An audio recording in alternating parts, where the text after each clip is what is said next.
you are one in 6 per million who have ocular melanoma, and I have never heard about this. Can you tell a story about this diagnosis when you faced with this? Yeah, so it was actually summer 2 years ago in 2020, and obviously everything was crazy that year for all of us, and everything, you know, was no different for us over here. And I just was trying to get out of the heat here in Arizona, and we had taken a short little family vacation. And when we got there, you know, we were just kind of enough out of our routine, and things were different.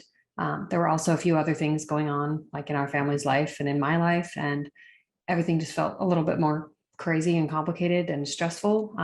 But I woke up one day at this like family cabin, and my vision in my right eye was just like drastically different. So just for perspective, I had contacts at the time, and I went to put in my right contact first. And when I put it in, I kind of thought that I had dropped it because like nothing changed in my vision. It was still like super, super blurry. And I was like, okay, my contact must have fallen out on the counter. Like, where is it? And come to find out, my contact was in my eye. It just wasn't doing anything. And so this was on a Tuesday. And I ended up making it through the rest of the vacation until I got to like Thursday, and I was like, all right, this is not getting any better. Like I should just go home. So I drove home. My husband was already back home working, and ended up scheduling with the eye doctor, just my regular eye doctor who I've seen, I mean, probably for over 10 years. And she's, you know, regularly dilates my eyes. She checks on, you know, just the general eye health. But for the most part, she just prescribed contacts because that's what I needed from her. And I had actually gone to her in January of 2020 for my right eye vision changing, like just a little bit, but it wasn't enough that like any kind of a change to my prescription was really changing anything. And if I'm remembering correctly, like, which my memory says she did dilate my eyes in January, and to our knowledge didn't see anything. But by July 2020, it was actually July 31st, she looked at my eye and she just said, you know, I can't really see anything. I can't really see anything inside your eye. Like it's so blocked up with like blood or fluid or something. And she said, I think you have a retina tear. So, you know, it's really important that you get this taken care of really fast, so that it doesn't, you know, damage your vision permanently. And so she sent me within like, I mean, it was like a 15-minute, like she already scheduled it out and told me to go to this office, and it was across town, and to just go see this specialist that afternoon. So I was driven over there and was in there for multiple hours, just having lots of other tests done. And it concluded with an ultrasound of my eye. And the doctor came back in, and he basically just told me, you know, you do have a retina tear, but it's not just a retina tear. It's actually because there's a tumor inside your eye. And I'm pretty sure that it's something called ocular melanoma, but because I don't have like all the right technology, like I'm not the one who can officially diagnose you. So you need to go see this other person. And so I had to wait over the weekend, you know, knowing that I had this massive tumor in my eye. He showed me the picture and he's like, it's really big. And then the next week was officially diagnosed with ocular melanoma, or choroidal melanoma. So basically what this means is, if you think of the eye like an onion, the onions have layers, right? They have their outer skin, and the eye has the outer skin as well. It's called the conjunctival layer. And I could be missing a few general layers, but generally there's the outer layer, which is the conjunctiva. And then you've got the inner layer is the choroid. So that's basically like the tissue, like inside the eye, but it's not the retina. So my tumor is growing underneath the retina, growing into the cavity of my eye. So if like you have a hollow eye, it's growing into this center part. And mine is actually located at the front corner, like towards my nose. It's in the front corner of my eye. So because of that location, kind of just because of the nature of how like suddenly my vision changed, they gave me a few different options. My doctor advised that I either do radiation or that I could do something called enucleation. Because when you have a tumor that's within this layer of the eyeball, you can't like cut it out. Sometimes the outer layer tumors, like a conjunctival tumor or an iris melanoma, they can be like excised and they can be like sliced off surgically. But because of the nature of this one being kind of like on the inner layers of the onion, they can't like go and like cut out one of those inside layers without doing permanent damage to the whole eye. So the options basically for treatment are, there's something called proton beam radiation, which they didn't really recommend for me just because I would have had to go out of state to do it. And then there's also the brachytherapy, which is what I ended up doing. And then there's enucleation, which is to completely remove the whole eyeball. So for me, I decided to do brachytherapy. So fast forward, my diagnosis was end of July, fast forward to the end of August. And I was just preparing for this 7-day period of plaque therapy is what they call it. And so, you know, thinking about those layers, if you have the outer layer of the eye, what they do is they can kind of make a small like incision, and they can then, after doing a bunch of tests and doing a lot of like modeling, they can basically fit a metal gold plate that is, it's roughly the size of, I mean, the size differs based on the size of the tumor, but the thickness is, it's pretty thick. Like if you've ever seen a US quarter or like a monetary coin, stack like 2 or 3 of those together, and it's about that thick. So it's a very hefty, big chunk of metal. And they place radioactive seeds on the inner layer of it, and then they carefully place it on your eye, and then they just stitch you back up, wake you up, and then they send you on your way to go home for 7 days, and just leave it on your eye to radioactively dose the tumor. And the hope is that it's enough radiation based on all their calculations that they do to effectively, you know, kill the tumor and make it so that the cancer within the eyeball is no longer considered active. So, I mean, that week was, honestly, it was hell. I don't like having anything in my eye, like an eyelash gets in my eye and it bothers me. So I didn't particularly enjoy having, you know, a giant hunk of metal stuck inside my eye for 7 days.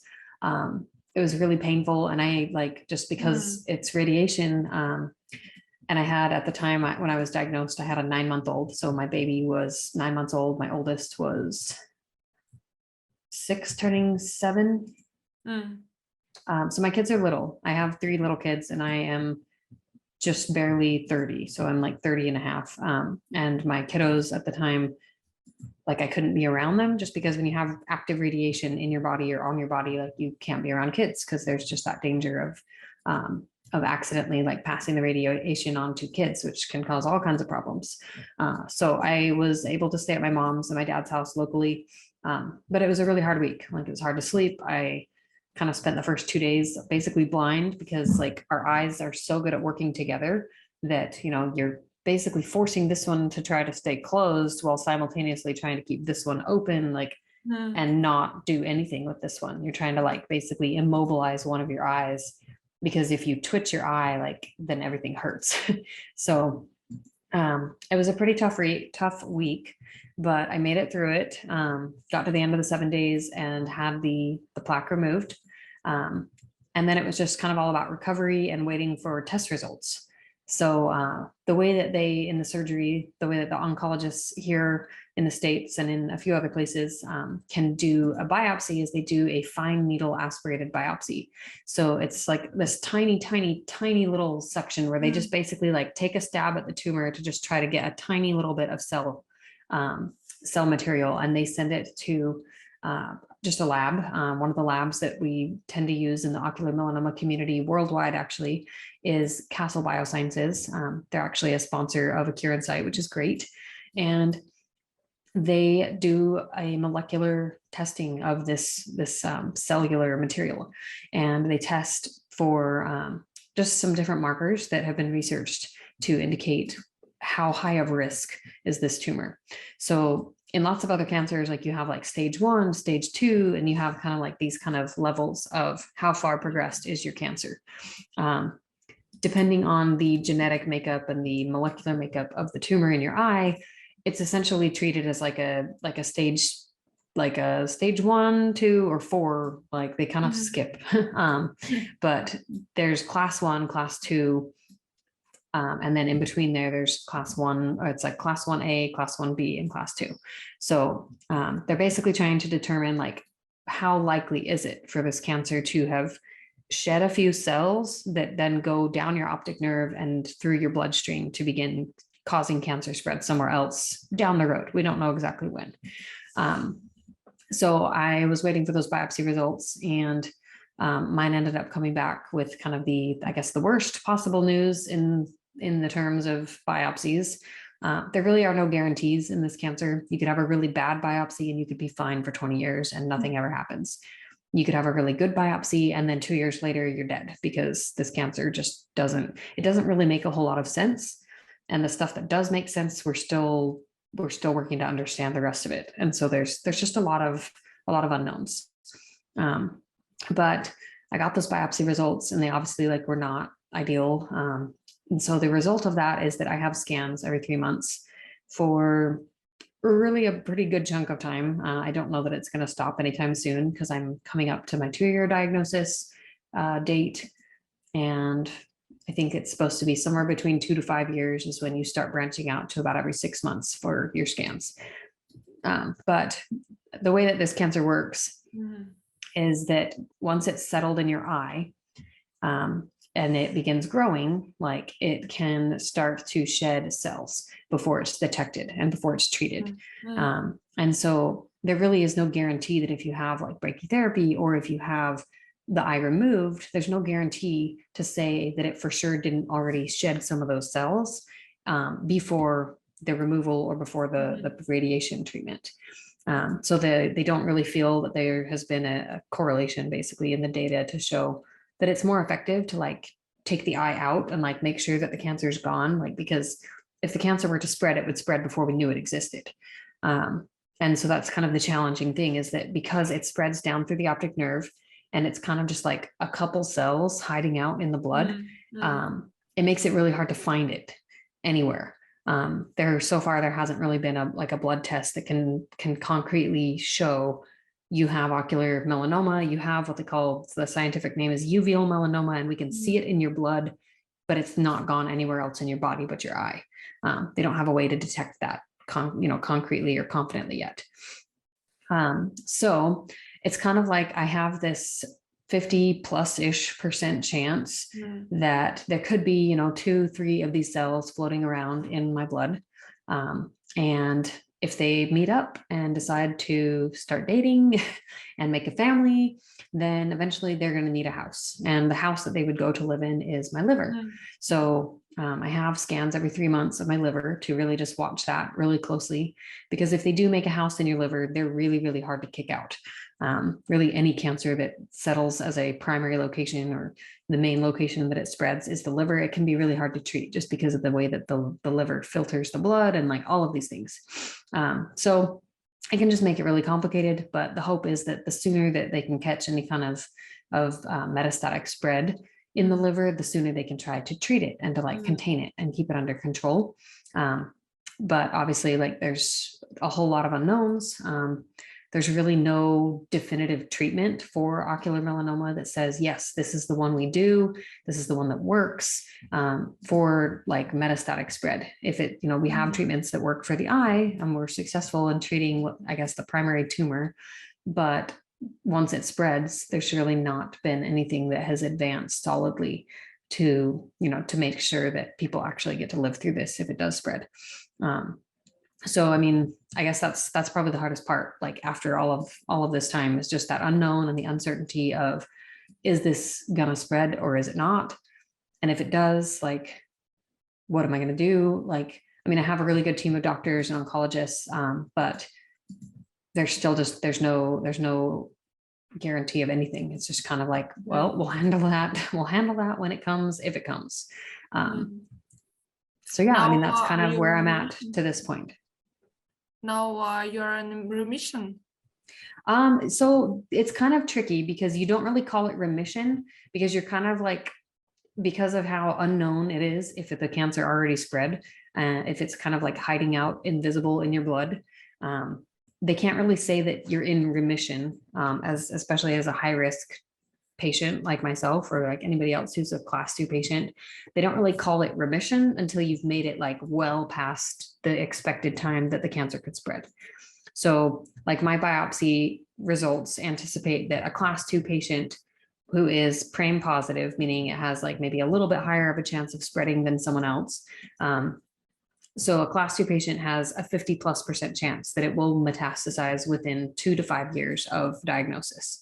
So 2 years from July 31st could be this summer, it could be next summer, could be the summer after that.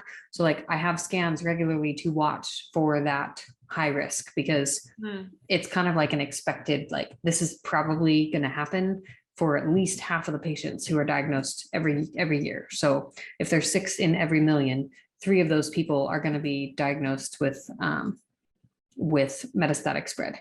And it doesn't matter if it's, you know, right after their eye was diagnosed or 5, 6, 7, 8, 10 years down the road. They don't have enough data to solidly conclude exactly when the cancer could or would spread. So patients with ocular melanoma like myself, like we don't really consider ourselves in remission because you're not really in a safe zone, and because they can't treat the rest of the cancer that could be hiding out in your blood, and they don't know how to find it if it is.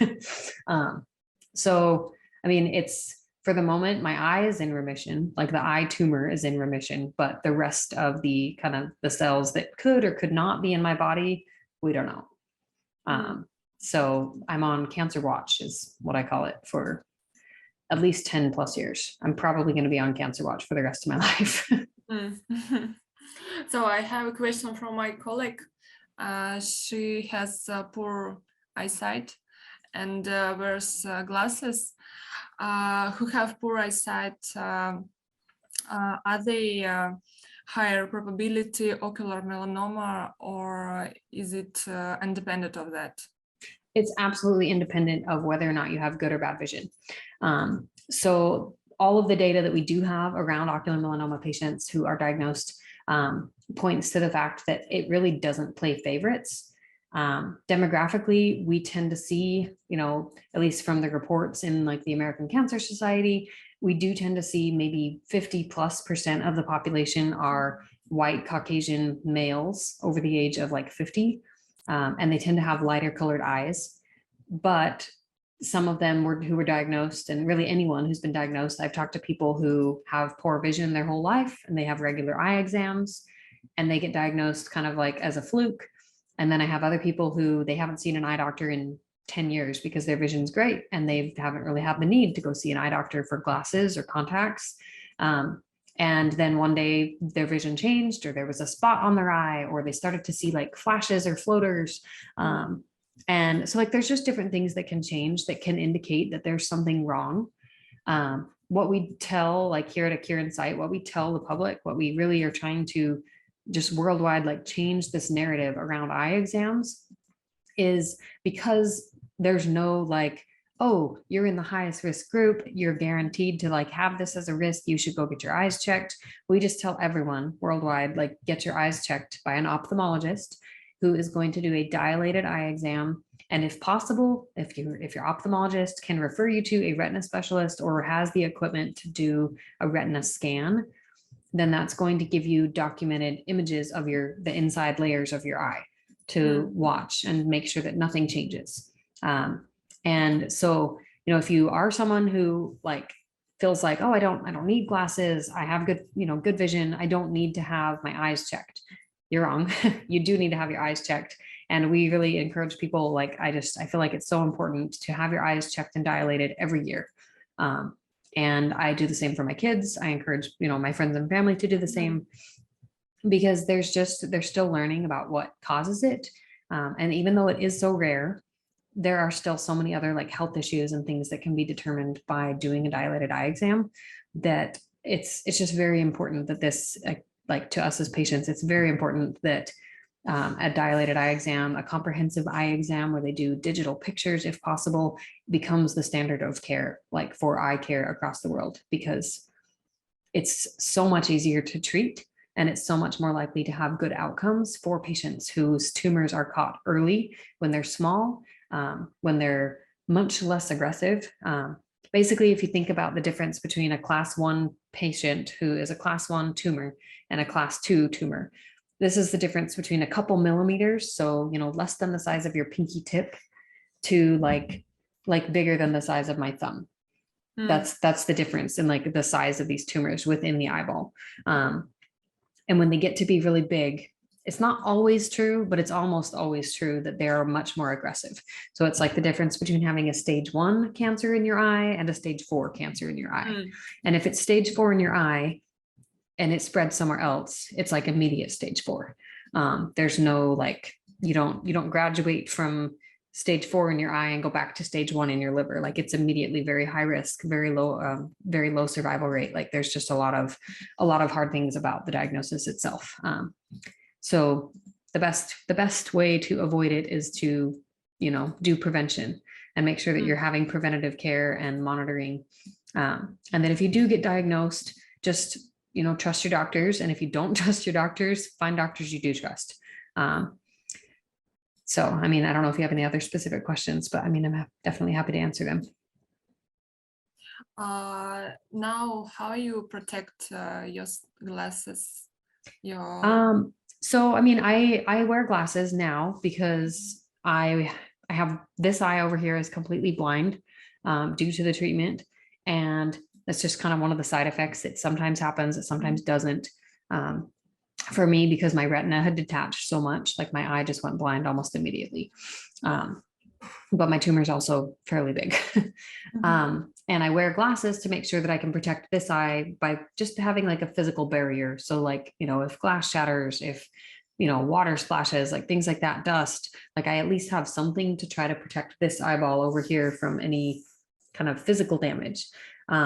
As far as prevention for trying to prevent ocular melanoma, I mean, I taught swim lessons and I've done, lots of time in the sun here in Arizona, all through my teenage years, but I wore polarized UV protecting sunglasses and I wore hats and I wore sunscreen. Like, so there really is no direct correlation to say you can like prevent this by wearing sunglasses or wearing a hat, because there's people who live in Iceland who get diagnosed and they almost never see the sun. So like, there could be some causation of the sun and the UV, but it's just, there's not enough data to show really what's the common link here. So we just, I mean, it's a good thing to wear sunglasses. It is going to protect your eyes in general. And any eye doctor would tell you like polarized sunglasses are good, but we don't really have like a guaranteed, this will protect you from ever having cancer. Like I know like with skin cancer, at least, like you wear sunscreen and as long as you have a good barrier, and you don't have, sun damage, skin abrasions, things like that, sun damage, as long as you don't have that happen repeatedly, you have a lower chance of having skin cancer, unless it runs in your family, unless, there's other factors. But eye cancer, it doesn't really work that way. Like they don't really have a genetic link. It's kind of just like, if you get diagnosed, you just go like, what the heck? Where did this come from? Yes. What advice can you give them who will watch our interview? So I think my biggest thing would just be that if you haven't gotten your eyes checked, even if your vision is good, just make it a regular eye appointment. Make sure that you and your family are getting in for eye exams. It is rare, but it is the most common form of eye cancer. And the best thing you can do for yourself is, catch it early. As far as maybe someone else who maybe is watching and they've been diagnosed with a rare form of really any kind of cancer, living in the unknown is hard.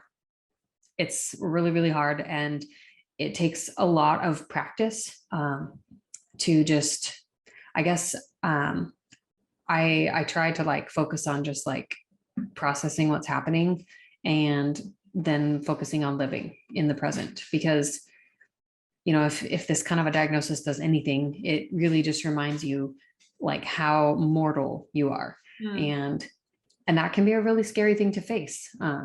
But I think what I found over the last couple of years is that, any certainty that I thought I had around the guarantee that, I would be here when my kids were married and had kids of their own, any certainty that I had was kind of like it's like a pretend certainty. And so I think just learning to like lean into the unknown and to trust that like you're resilient enough to figure it out with each new thing that comes your way, whether it's new pieces and aspects of your diagnosis or just new stuff in life. I think just like learning that if life does knock you down, like you have the ability to take past experiences and use what you've learned and just get back up and just keep trying, keep showing up.